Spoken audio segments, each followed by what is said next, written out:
Novel मोहब्बत से खुदा तक का सफ़र, तहरीर महवी सिद्दीक, किस्त नंबर 39।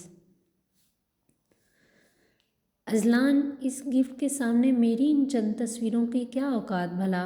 बस इसीलिए मैं ये गिफ्ट आपको देना नहीं चाहती थी, क्योंकि कुछ देर पहले ही मुझे इसकी अहमियत का अच्छी तरह अंदाज़ा हो गया था। ज़ैनी के लहजे में शिकस्तगी के आसार वाज़िया नज़र आ रहे थे। वो बुझे तासरात में गोया होती कमरे से बाहर जाने ही लगी थी कि अचानक अज़लान ने आगे बढ़ते इसके बाजू को सख्ती से थामे अपने सामने खड़ा कर दिया।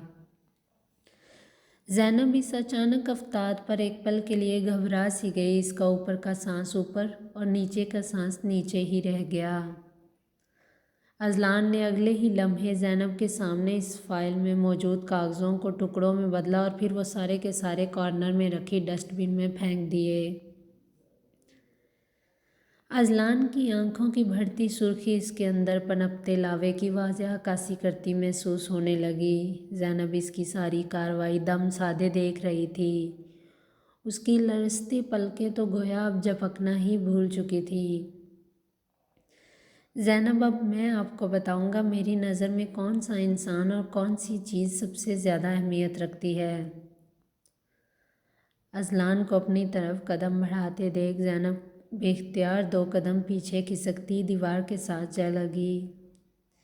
इससे पहले कि वो दरवाजे की तरफ मुड़ती, अज़लान ने भींचे जबड़ों समेत दीवार पर हाथ रखते इसका रास्ता मसदूद कर दिया।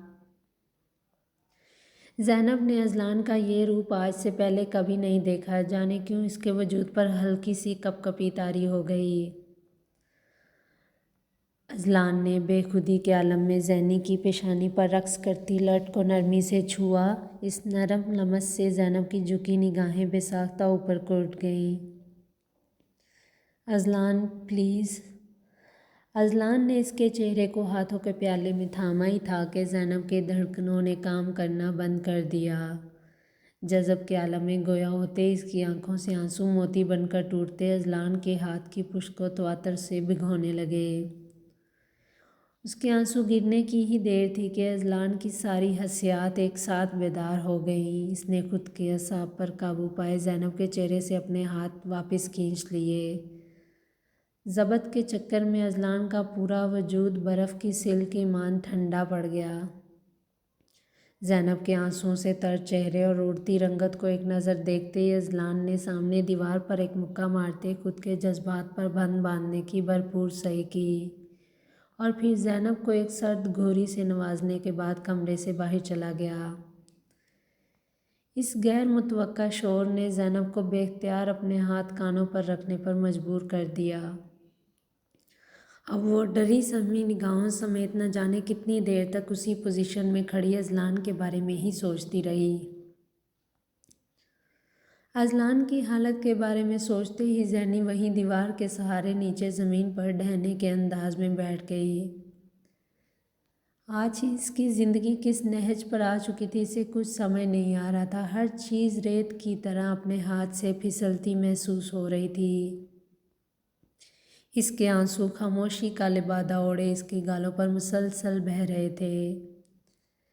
दूसरी जानब अज़लान कमरे से निकलते ही सीधा स्टडी रूम में आया। वो दरवाज़ा पटाख के अंदाज में बंद किए न जाने कितनी देर चहलकदमी करता रहा।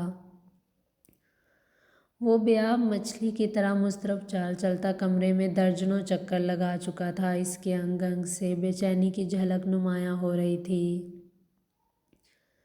वो अपने हाथों से बालों को पीछे की जानब सेट करता खुद के तने असाब पर काबू पाने की कोशिश में सरगर्दां था। अपने पाँव को शल होता देख बिल आखिर वो सोफ़े पर ढहने के अंदाज में बैठ गया। इसे सोफिया से शदीद किस्म की नफ़रत महसूस हो रही थी, क्योंकि इसने अपनी घटिया बेबाक नाजेबा हरकतों की वजह से इन दोनों की ज़िंदगियों में जहर घोल कर रख दिया था। सोफिया को लग रहा था वो अपनी दौलत और हुस्न की नुमाइश करके अज़लान को अपनी तरफ राग़ब कर सकती है। ये सोच सिर्फ़ एक खाम ख्याली पर मबनी थी जिसका हकीकत से दूर दूर तक कोई वास्ता नहीं था। اذلان کا ماننا تھا عورت کا مضبوط کردار ہی اس کا کل سرمایہ ہوتا ہے۔ جو عورت اس میں غریب ہے اسے دنیا کی کوئی دولت چاہ کر بھی امیر نہیں کر سکتی۔ لمحے بھر کے توقف کے بعد اذلان کو پھر سے زینی کی ڈری سہمی نگاہیں اپنے ذہن پر عکس بن کر لہراتی دکھائی دیں تو وہ مزید اذیت میں گر گیا۔ اذلان غصے کی حالت اور کمزور لمحوں کی ضد میں آ کر اپنے رشتے کی شروعات نہیں کرنا چاہتا تھا۔ اس کا نفس خود کے اعصاب پر قابو پانے کی وجہ سے اسے تھپکی دیتے نرمی سے سہلا رہا تھا۔ وہ زینب کو غصے میں بہک کر نہیں بلکہ اس کی مرضی سے اپنا بنانا چاہتا تھا۔ اگر آج وہ ایسا کر بھی لیتا تو اپنی نظروں میں ہی نیچے گر جاتا۔ زینب پہلی محبت کے ساتھ ساتھ اب اس کی زندگی بھی بن چکی تھی۔ وہ بزدل لوگوں کی طرح ضد میں آ کر اس سے اپنا آپ منوانا نہیں چاہتا تھا۔ وہ سارے اختیارات رکھنے کے باوجود زینب کی من مرضی کو ہی فوقیت دے رہا تھا۔ بلا شبہ وہ سمجھ بوجھ رکھنے والا ایک مضبوط اور توانا عقل مند انسان تھا۔ وہ اچھی طرح جانتا تھا اپنوں سے کسی بھی قسم کی ضد باندھنا آپسی رشتوں کو کمزور کر دیتا ہے۔ وہ اب اپنی انا کی سرخ روئی کے لیے زینب کی حساسیت کو کسی طور نقصان نہیں پہنچا سکتا تھا۔ اذلان کو اس بات کا پہلے سے ادراک تھا کہ رشتے طاقت کے زور پر نہیں بلکہ پرخلوص محبت کی بنیاد پر قائم کیے جاتے ہیں، کیونکہ مضبوط ہاتھوں کی گرفت میں تھمی انگلیاں بھی زور زبردستی کرنے سے بالآخر چھوٹ ہی جاتی ہیں۔ اذلان صوفے کی پشت سے ٹیک لگائے اپنی آنکھوں کو مسلتے بار بار خود کو ضبط کرنے کا عندیہ دے رہا تھا۔ وہ زبردستی اس پر اپنا حق نہیں جمانا چاہتا تھا۔ نایاب ہوتے ہیں وہ شوہر جن کی نیک سیرت کی وجہ سے ان کی بیوی خود ان سے اپنی محبت کا اظہار کرتی ہے۔ اذلان بلند حوصلے سے اس وقت کا انتظار کرنا چاہتا تھا، کیونکہ وہ جانتا تھا صبر ایک ایسی سواری ہے جو اپنے سوار کو نہ تو کسی کی قدموں میں اور نہ ہی کسی کی نظروں میں گرنے دیتی ہے۔ وہ خود ہار کر بھی زینب کو فاتحہ کی صورت میں دیکھنا چاہتا تھا۔ وہ اپنے رشتے کی شروعات اس انداز سے کر کے زینب کی نظروں میں اپنا مقام کھونا نہیں چاہتا تھا۔ اذلان کو اپنے رب سے قوی امید تھی کہ وہ بہت جلد اس کے اس نیک عمل کا صلہ ضرور دے گا، انشاءاللہ۔